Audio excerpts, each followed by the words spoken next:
Have you ever wondered what happens when a massive company just can't pay its bills?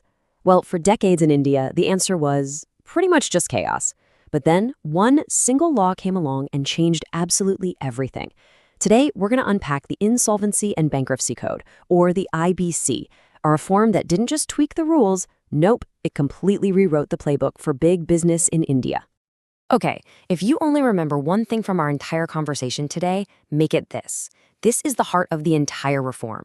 Before the IBC, you see founders could hang on to control of their companies for years, even while they were drowning in debt. This law completely flipped that script. Now, the second a company defaults, the people it owes money to, the creditors, they're the ones who get handed the keys. The original owners, they have to take a backseat.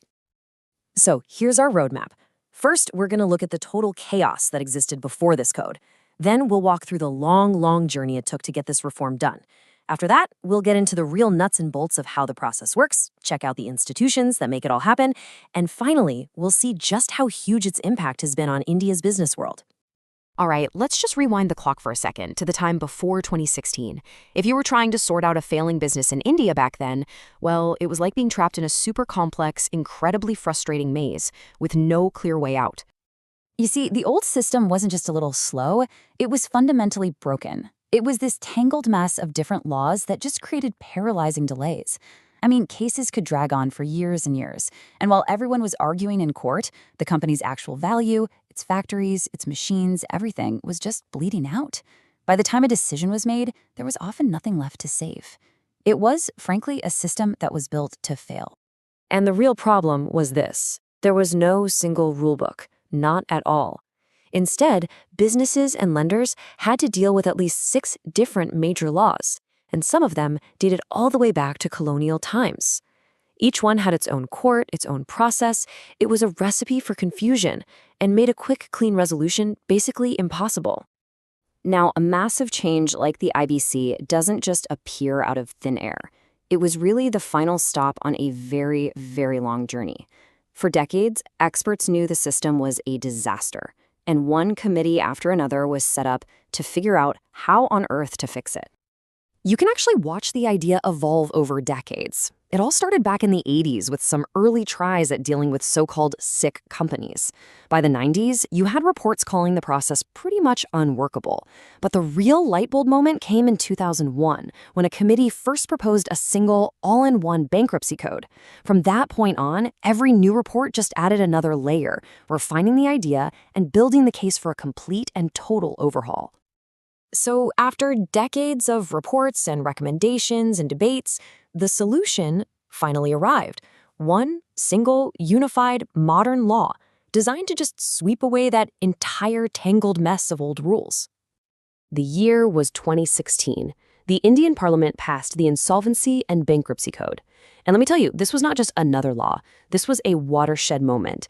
It signaled a massive, fundamental shift in the country's entire economic architecture. And what's so fascinating is how each of the IBC's goals was a direct answer to a specific failure of that old broken system. It wanted to consolidate the laws to end the confusion, put a strict clock on the process to stop the endless delays, and focus on maximizing a company's value instead of just letting it rot. The grand vision? To create a predictable system that would actually encourage both entrepreneurship and lending. Okay, let's dive in, because this right here is the heart of the IBC. How does it actually work when a company can't pay its debts? What's the step-by-step playbook for trying to rescue a business? At its core, you've got this process called CIRP, the Corporate Insolvency Resolution Process. And that word resolution is so important. The first instinct of the IBC is not to kill a company, but to see if it can be rescued. And most importantly, the people calling the shots in this rescue mission are the creditors. The whole thing is actually pretty straightforward. It kicks off when a creditor, or even the company itself, files a petition. The court then hits this giant pause button. It's called a moratorium, which stops all other lawsuits. An independent expert, the resolution professional, is brought in to take over the company's management. Then the financial creditors form a committee, and this committee gets the final say. They vote on a revival plan. And the whole thing is supposed to happen within a really strict timeline. That's a great question, right? The goal is always to revive the company, but let's be realistic. That's not always possible. So what's plan B? What happens if the creditors just can't agree on a rescue plan, or if no one can come up with a viable one? Well, if a rescue plan just isn't in the cards, the company enters liquidation. It's the end of the road. The business is wound up, and all of its assets are sold off. The money from that sale is then paid out to the creditors in a very strict, legally defined order. They often call it a waterfall, where the money flows down from the highest priority creditors to the lowest. It's a predictable and orderly end, a huge contrast to the chaos of the past. Now, any law is only as good as the institutions that actually enforce it. And the IBC didn't just write new rules, it built a whole new ecosystem from the ground up to make sure those rules were followed. So let's look at the 4 pillars that hold this entire structure up. Let's quickly break down these 4 pillars.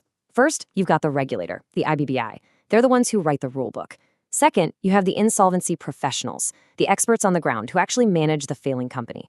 Third are the information utilities. Think of them as neutral databases that hold all the financial data so there's one source of truth about who owes what. And finally, the adjudicators, the special courts that hear and decide all the cases.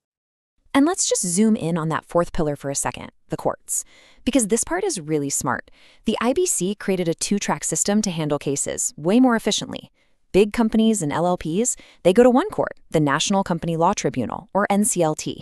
Individuals and smaller partnership firms, they go to another, the Debt Recovery Tribunal, or DRT. This specialization means the judges are experts, which helps speed the whole thing up. Okay, so we've seen how it all works, but let's zoom out. Why is this law such a big deal? I mean, what has its real-world impact been on the Indian economy and, its whole business culture? And here it is. The most important takeaway.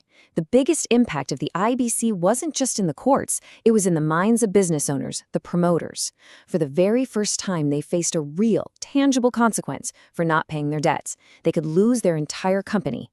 That credible threat forced a whole new level of financial discipline and completely redrew the power map of Indian business.